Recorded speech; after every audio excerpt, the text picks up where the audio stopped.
And at the beginning, you only covered part of the costs with OBA. At what stage did you start covering all the costs of particular programs using OBA or PBR? In water supply, because it was supported by large grant, $4.5 million from the World Bank, so that is covering all the costs. But in sanitation, since we first experimented with the model, all we want to do is to see whether people react to payment for performance, so we only cover the rebate to the household for participating in the program. What it means is that it costs them $250 for constructing the latrines, and then we only compensate them for about $20 at that time for doing it. But it's after we have verified that they have constructed and used the latrines. The rest of the costs, for example, the cost of the Women's Union and the cost of our cost, is doing it the traditional way. Is it how much it costs to travel, how much does it cost to do the workshop? So it's strictly controlling the inputs.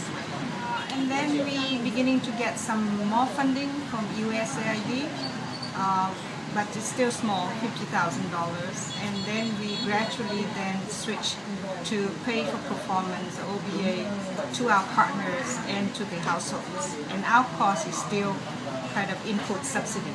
Yeah. In 2010, we got money from the civil society fund from the Australia Aid. The first phase of it is in the order of $1.5 million. And that allows us to totally switch to 100% based on OBA. And that's including our costs and our partner costs, performance monitoring costs and everything in that model. And then in 2011, we got a big grant from Gates Foundation. That was when we 100% going OBA. It's a huge change for an organization. Like you say, you're a medium-sized NGO.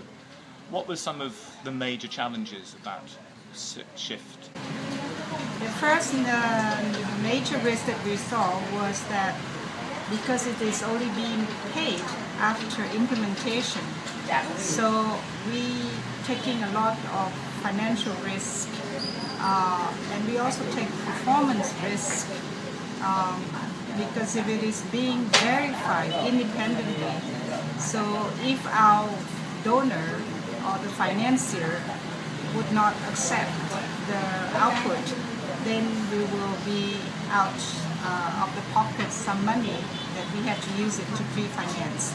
So that was the biggest risk. The Gates Foundation money allowed us to scale up significantly. We were doing something like 5,000 toilets and 6,000 toilets per year.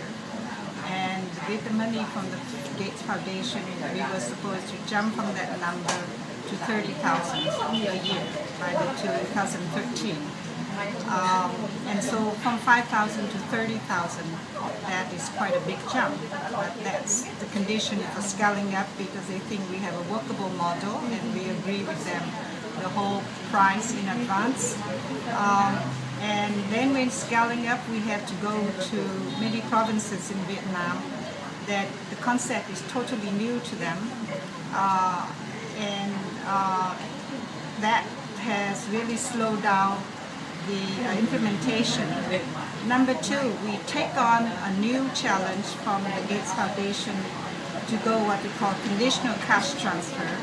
And in order to use this in the OBA method, we have to agree with the people, our implementing partners, on the baseline. So from there, then we start counting how much we have achieved.